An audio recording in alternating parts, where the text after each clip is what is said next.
teammates when you found out USC will be moving to the Big Ten?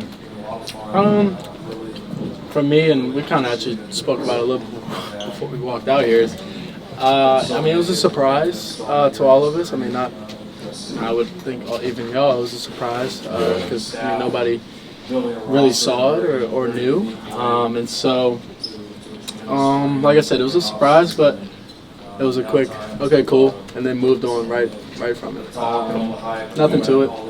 Yeah, I literally saw it and was just like, oh, okay, well, we still got this season to play, and we're still in the Pac-12 this season, so if it's not urgent, then there's no need to focus on it right now.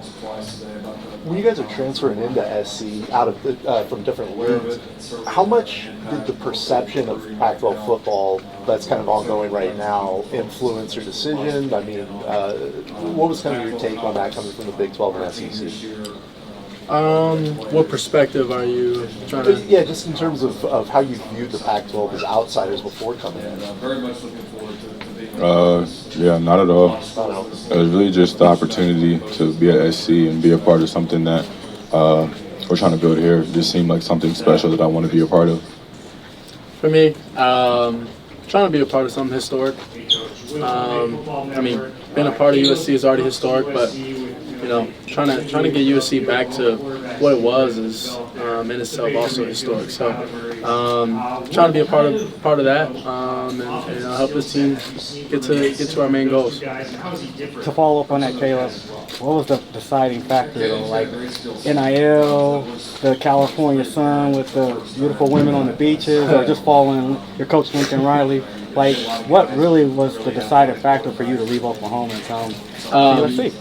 The deciding factor for me actually was, one, how familiar I was with all of the people that were coming over here, coaching staff, nutritionists. Obviously, as everybody knows, Coach Riley. And also, I was very familiar with their families, very close, anything like that, with all of their families, sons or daughters. And then I didn't want to feel like a freshman again, having to go to a new place, learn a whole new offense. I for sure didn't want to go to a new school and be in that position and kind of feel how I felt last year. I wanted to keep progressing and really feel more free.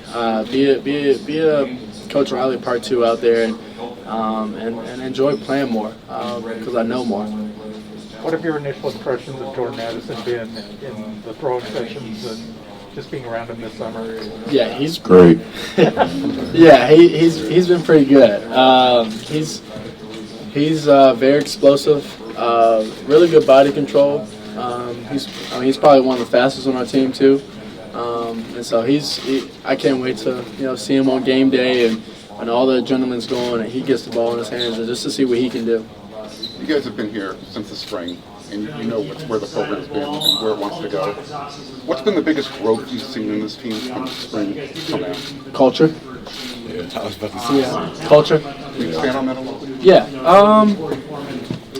For me, I got here and our bodies, even myself, our bodies, they don't look how they look now. I've lost 6 pounds. I lost 2% body fat. If you go look at our picture that we just took, my O-line have almost 6 packs. It's really cool. You got linemen pumping out 40 reps on 225. You got the younger linemen pumping out 25, 30 reps on bench at 225. Our squats are heavy. Our movements are really functional and well. Everybody's kind of buying into what physically we've had to do, and then even in the spring, like we bought in, everybody bought in. We have leaders that have helped push that along, and we also have leaders like Shane, myself, and then we have leaders like Coach Riley, and then we have leaders that also help Coach Riley, and we have TK. We call him TK. He's awesome. Some of the things that we say now in our meetings, some of the things that we say now when we need a time to go back on something. It's like another playbook for us, leadership wise. Something big is like discipline over default, choosing the right thing over the wrong thing, even when you don't want to. That's it for me. Yeah, I'd say the biggest difference, just with the culture, is just that when we first got here, everything was just like words. So you talk about like discipline over default, or you talk about culture and things like that, and it starts out as just words. Then you got guys that actually act upon it, and so practicing what those words actually mean. And then now you got guys believing in it. And so now we're going into the summer, going into camp. You got guys believing in it and seeing like, okay, so these words actually mean something and they actually work. And so just the process of buying in and believing in the work that we're doing and seeing the progress from the spring until now has just been amazing. You guys weren't on the team last year. We talked about the change in culture. Have you got feedback from players that were on the team that they felt the culture's different as well? Absolutely. I actually just had a conversation Thursday, our last lift, and somebody came up to me and was like, we'd never really had people here before who worked in ways that like we work, like the extra work that guys are putting in and just the way that you go about it, like taking it really seriously. And so it's been amazing to see guys just look at themselves and look at other guys that necessarily weren't here last year and just say like, man, he's doing something I'm not doing. Like, let me figure out how I can better myself and how I can just improve in that kind of way. So that's been the biggest thing, is just guys wanting to change. A lot of times, you come in and you disrupt what somebody has going on, and it's a lot of resistance. Guys have been willing to change and wanting to change and helping to change themselves and the team. Hey, so Caleb, Shane, either one of you can answer the question. Now with 2 pro teams here in LA, how are you guys looking to garner that, respect and attention back on the USC football program? Everybody loves USC. That's from around here. Everybody loves them. So that's not what we're focused on. We're going to have fans in the stands when we're winning games. So the thing is, focus on things that we can control now, so that when we get to those moments where we can actually go win the game, the fans are in the stands and they're rocking. And we got them there because we're winning games. And we've been working our tails off this summer and spring also. We've been working, as Shane just talked about. Guys want change and guys want to win. And Coach, both of you guys with some real successful programs. How do you get that here, and how far does USC have to go to get to that point? I would just say it comes from players believing in what the coaches are saying. I think the special thing about a program that's successful and that can sustain success is when the players are the guys that are setting standards and that are holding each other accountable, and not just using words. Like it's a look that you can give somebody, and like you got to pick it up. No words have to necessarily be exchanged for certain things like that, and even in yourself, like if you don't got it that day, then I can lean on Caleb and he's gonna have my back and he's gonna give me the words I need, and it's just a feel. It's really just a kind of chemistry and a kind of family and a kind of system that is self-sufficient. You don't need anything to get you going, and you don't need anything to pick you up or anything like that. What makes, when you look at your teammate that's sitting next to you, how would you characterize his leadership style? I've talked about it all day when I've been asked that question. Just his confidence. When he steps on the field, he knows what he can do. The way he commands the offense, in practice and in the spring game and everything like that, man, he makes plays that you don't see every day, and he encourages guys in a way that you don't see every day as well. And I think that's what's cool about him, is he can do it himself, but he knows he needs everybody else around him, and he takes that seriously. He puts a lot into his guys. He puts a lot into all of us on the other side of the ball as well, defensively and every way he can. And so that, as good as he is, he's giving all he can to everybody else. And so, you can't do anything but give it all back to him, and that's the way it should be. And you guys are originally both from the DMV area. You guys are teammates now. Did you guys know each other back, in high school? Was there a connection there at all? Yeah. To be a funny story is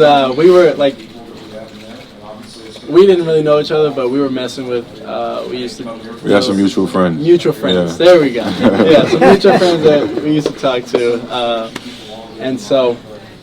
We knew each other, and then he also went to the rival high school for a little bit. Yeah.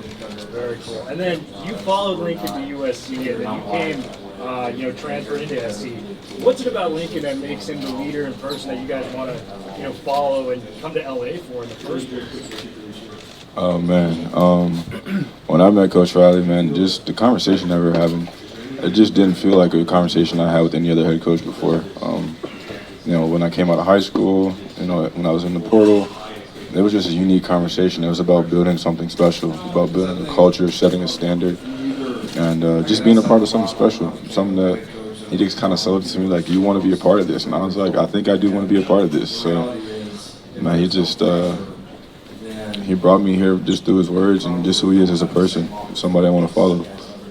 Jordan Addison's a DMV guy as well. Did you guys know him at all or any relationship there? I did not, but he's from like an area close to mine too. So yeah. I didn't really know him that well. I knew of him. I didn't really know him that well. But as soon as we started talking and trying to get him to USC, it was a click. I mean, we came out, started working out, and it was extreme. It was like we already had a connection. Like I've thrown to him before. He's really easy to throw to, really easy target to get the ball to. He's a really good player. How do you gentlemen stay grounded with all that's going on with the Pac-12, Pac-10, NIL? Like, how do you guys just keep a level head? And two, you're not from here, and with all of the distractions, so what are some things that you guys would, give to help other people be grounded as well as help you guys your own selves? Yeah, well, we haven't done anything yet. Everything's just been noise up to this point, conversation, and as a football team, we haven't won any games or even stepped on the field against anybody else except ourselves. So there's nothing to really be big-headed about right now. USC's got a lot of transfers this year. Both of you guys are transfers. Is there anything you guys are doing to maybe build chemistry and be more than, just the sum of your parts? We hang out. A lot. Yeah, we hang out a lot. Different groups. I take my linemen out on Sundays. And actually this past Sunday I had Damani Jackson, he wanted to come. Josh Jackson, he was there. Somebody else, Joshua Jackson, Damani Jackson. They were actually all there also. So, we enjoyed it. We do everything together. Yeah, we do everything together. Really. Guys took me golfing. I've never been golfing before. Like, go to the beach, go on hikes, like, do it all. So. How'd you do? Yeah, how'd you do? I did terrible, but it was fun, man. I'll definitely get back out there and work on it, but yeah, not a rough start. Shane, you're one of the few humans to be around Will Anderson Jr. every day, as a teammate on the practice field. What's his legacy going to be, and how high can he touch this year? Nah, Will is he's a beast on the field. He's amazing, but Will is a person. Will is like one of my good friends. Will is an amazing human being. He's a beautiful soul, and just the person that he is and what he's going to do off the field is going to, trump what he's doing on the field, and what he's doing on the field is amazing and unique. This is for both of you. Traditionally, transfers have maybe left lesser profile or lower profile schools to go to bigger ones. You guys are leading massive programs. What are some of the similarities that you see between the Blue Bloods that you left and what you're seeing at USC? USC is a blue blood. Oh, sure. Simple as that. They are a blue blood. Teams have teams and organizations and things like that. They have rough moments, and that's all USC has had. And we're here trying to turn that around, because I know that Shane's not a loser. I know that I'm not a loser, and so these guys around us want to win. They have that in them. They've been hungry. They've been changing their bodies, their mind. Watching film more, working out more. They're doing more because they want to win. They want to get back to what everybody always talks about. Like, why can't we be that? Why aren't we that? Is really a question. And so, no, we're blue blood, and we had situations and opportunities at other places, and we made our decision, me and Shane, to come here and turn it back around to what it was. Between your old programming and your program? Yeah, I mean, the biggest thing is just the history and the people that come before you, right? Like, the people who paved the way for you to have a program to be like this, respected like this. You look at the walls, you look at the trophies, and you're like, wow, like, this is SC. It's the same thing at Alabama. It's the same thing at Oklahoma. There's those programs in college football where, no matter who you are, you look at it, if you know just like the bare minimum about college football, like, some programs are going to stick out, and this is one of them. James, we hear a lot about this culture and process that Nick Saban built at Alabama.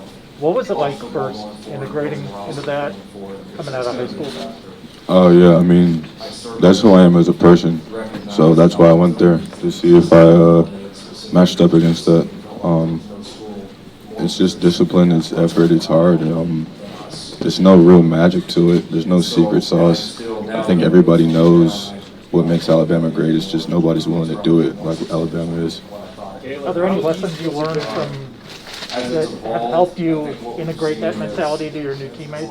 I think the biggest thing I try to stress upon, Caleb will definitely know what I'm talking about when I say this, it's just the details, like the smallest things. I'm always, when the team's around, I'm always talking about the small things and how you have to be consistent and like day after day, like you can't take a day off, you can't take a second off. It's very important. The expectation for this team, because of all the buzz, is probably CFP or bust. Is that fair? Do you embrace that expectation? No expectation. Very focused on the moment. Expectation is basically, if you put an equal sign next to expectation, it equals pressure. And we don't have any pressure on us. No social media pressure. No ranking pressure. No college football. No national championship. No Pac-12 championship. None of that. We are focused on the moment, and if we can win the moment now, if we won the moment during summer, during spring. We won this moment that we just had in summer workouts. If we win this moment up and coming with fall camp, we go win that first game, and we're on to the next game. And we try and win that game. Any fierce competitor, I've said this a lot today, any fierce competitor doesn't want to lose. You want to win every game. Because like I said before, me and Shane, we're not losers. We don't want to lose. But me and Shane are very, very understanding on that we have to be in the moment, because then those expectations come and that pressure comes of like focusing on the future, focusing on other things that you have no control over. So the things that we do have control over is the present. So what would you consider a successful season? Well, I win every game. I mean, that is a successful season. Yeah, I mean, I think like what Caleb just talked about, just our focus is on building a culture, right? Setting a standard and creating our own expectations, not accepting somebody else's expectations on us. Expectations are great, but when they come from you, and you know the steps you have to take to get there and the goals that you set for yourself. So as a team, we have our own goals and our own things that we want to achieve, but we're not really looking, for outside help on that. What does it say that USC could go to 4-8 to that point in 1 year because of you guys and scores of new players? What does it say about the arrival of 43 players in 6 weeks, you among them, that you guys could go from 4-8 to now being talked about at least Pac-12 champions? Yep, it's awesome because we got a bunch of guys, a bunch of special guys, in the rooms with us, working out with us. Getting up and grinding, coming back and getting extra film, or making sure that you're getting extra treatment and things like that. We have guys that are grinding, guys that want it. So it's great, but I mean it's nothing. I mean when it happens, it's nothing that's going to be a surprise. Yeah, it takes work. It's not just going to happen just because people come. Yeah, you still got to put the work in. Yeah, we've been working and we've been putting the work in. So it's not going to be a surprise. It's what's going to happen and. When it happens, like I said, it's not going to be a surprise. I mean, we'll be happy, of course. I mean, who wouldn't be? I can't wait. A lot of people change when they get to this town. Has Lincoln changed at all? No, I mean, he might wear some flip-flops more often, but other than that, he hasn't really changed much. He stays him, and that's what you love about Coach. Have you guys noticed the difference between... with Mario following you from Oklahoma here, it's tough for a transfer. You're moving to a new city and adjusting anyways. How much of a help has it been not to only have the talent that Mario Williams brings, but the friend that you can count on and rely on in the locker room? Yeah, that's my guy. We're always messing around. Sometimes and times we shouldn't, but that's my guy. He's been very helpful. He knows the playbook. He knows how to run routes. He's very good at route running. Very good at catching the ball. So he's been awesome teaching. He's helped out with other guys, teaching other guys. You know, when somebody messes up or somebody does this and that, he might not get on him, but he will speak up and like help you out. I'll be more or less the one to get on you. But Thanks, guys. Yep. When you guys were making the decision to transfer, I'm sure you looked at the roster and that played a little bit of a role. Talk about the offensive line. How much of a role did that play in your decision? You walk into an offensive line that's got interior guys returning their fifth, fourth-year seniors, and then on the defense, how big of a role was that for you? That's kind of been USC's Achilles heel the last couple of years. As far as defense, I'm not gonna lie, I didn't look at any roster. Like I said, it was just the opportunity to come and be a part of something and build something. But then you get here, you see what we got, and I'm like, okay, we got guys. We got great guys on defense. Like I said, everything isn't just about people. There's talent here before. It's just about putting it together the right way. And I think these guys came in with a fantastic plan to do that. Just through the spring, watching the guys in front of me, the guys behind me, the guys next to me, like I'm ecstatic about going into the summer, going into camp, and just being able to build and grow and focus on football. Who's somebody on either side of the ball that's really kind of improved themselves over this past offseason?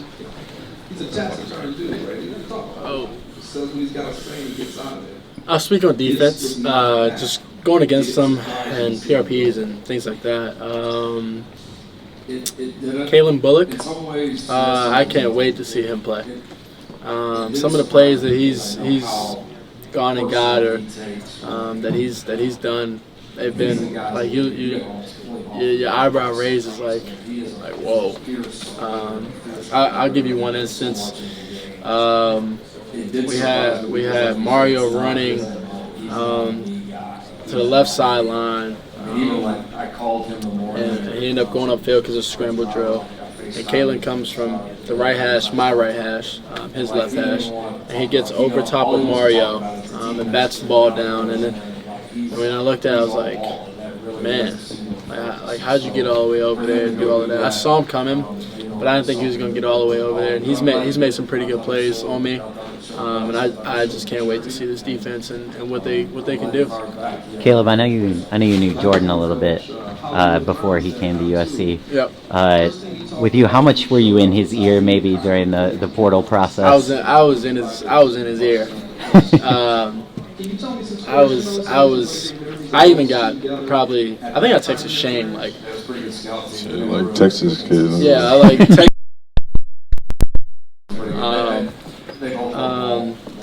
I think it was like 15 of my teammates that I had text Jordan like guys, we're gonna need him to go win some big games. So that's how important Jordan was. That's how important all these guys was that I've tried to help support and get here to come play with me. That's how important they are to me, and they're still that important to me. I treat them all like my brothers, and I love every single one of them. What does Jordan add to this offense specifically? He's like one of the fastest on the team. I believe he's the fastest wide receiver. He runs like 23 miles an hour, which is crazy. He has that. He can do just about anything. He's done some things where I'm like, yeah. And I've been around great receivers. I threw a ball back end zone kind of high. I mean, he just went up. I got it over to safety. He went up and caught it and got it 2 feet down. We came to the sideline and said, that's Sunday good. Meaning he got 2 feet down in the end zone. So, no, he's awesome. And Mario, Taj, GB, TB, B Rice, Cal Ford, like all these guys, I really can't wait to get them the ball and let them explore what they can do in this offense. If there's no NIL, are we even having a conversation about a receiver, a good one from Pittsburgh, coming to USC? Yeah. Without these accusations of Yeah. how he got here and induced it. If there's no NIL. Yeah, it wasn't about NIL for Right. Jordan. That was one of the biggest things. Like people thought it was about NIL, and guys on the inside knew that it wasn't. Jordan wants to win. Jordan wants to be the best receiver. And no offense to any other school, but I put myself up there for a QB, and then having a wide receiver like him, I'll put that dude versus anybody. He's a smart guy. He understood that. So we were really excited about that opportunity, and he was coming regardless of NIL. Could you tell at all that those allegations kind of bothered him, like while they were ongoing? I mean, no, we actually joked about it one time, like I think it was like $2 or $3 million or something like that they put out there, and I was just like, what the heck? Check the change, huh? Yeah, I was like, what the heck? We laughed about it. Yeah. When you think about Shane, a man, what do you respect? Shane? Yeah. What do I respect? Yeah, away from football, what do you respect? He's himself. Shane's himself, regardless. Shane's a quiet person, but when it's go time, Shane's there. Shane always gonna show up. And to answer that question that you had earlier, because I want everybody to know Shane. Everybody thinks of me, all of y'all think of me as this star, blah blah blah, all of whatever. Shane doesn't care about any of it. If I'm messing up, if anyone's messing up, if I'm not holding my side of the ball accountable, Shane will speak up. And I do the same for defense. Like, why are we not rallying to the ball? Why are we not, all coming up and tagging off and things like that? Because that's a broken tackle that breaks for 50 if we're not rallying to the ball and things like that. So Shane does that for me. I do that for Shane. And this tandem works, and it's going to be awesome. I can't wait. We have time for 2 more questions. Caleb, a lot has been written and said about your NIL deals and all that kind of stuff. What has been the most surprising part of that process from beginning to end at all? Just the NIL process? Surprising? Nothing's really been surprising. I got a great support system that, keeps everything truthful, keeps everything straight. Biggest thing is how much people have been wanting to help. I've been wanting to make sure I get my O-line stuff, the whole offense, trying to get some defensive guys in there, implemented in there, and things like that. And people have been, those people have been, those partnerships, things like that, they've been awesome in helping me do that. So. What's been the favorite class of yours? Class? Yeah, favorite class. Oh, we just got here. Does it have to be here? No. It's just anytime during your college. I had some pretty good business professors. I got my undergrad in marketing and a minor in psych, and just that combination, I appreciate it a lot because it goes hand in hand. And great teachers do a lot for you. So I think education is important. I'm a firm believer in bettering yourself. I think you're always students of life, always learning if you allow yourself to. So not necessarily a class, but just I like learning. You learn every day if you want to. So For me, I had a teacher. One teacher, not talking about anything that she taught, but her name was Sunny. I still text her now. She's awesome. She's very encouraging all the time. She's always in my corner. She's awesome. Thank you, everyone. Thank you. Thank you guys. Thank you guys.